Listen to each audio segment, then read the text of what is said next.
అందరికీ praise lord. November 23 ఈరోజు దేవుని వాగ్దానము.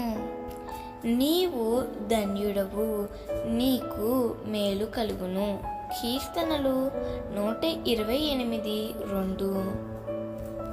ఎవరైతే దేవుని యందు భయభక్తులు కలిగి ఆయన త్రోవలలో నడుస్తారో వారందరూ ధన్యులని దేవుని వాక్యం సెలవిస్తుంది.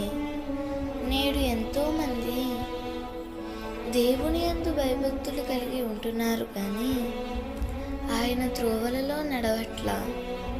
మరికొందరైతే ఆయన త్రోవలలో వెళ్తున్నారు, కానీ ఆయన యందు భయభక్తులు కలిగి ఉండుటలేదు. అందుకే దేవుడు అనుగ్రహించిన మేలును వారు అనుభవించలేకపోతున్నారు. ప్రియమిత్రమా, ఎంత కష్టమైనా దేవుని యందు భయభక్తులు కలిగి ఉండి ఆయన త్రోవలలో నడిచినట్లయితే నీవు ధన్యుడవుతావు.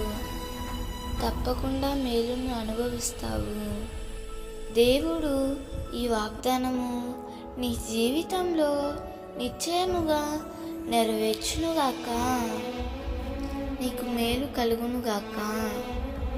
ఆమేన్.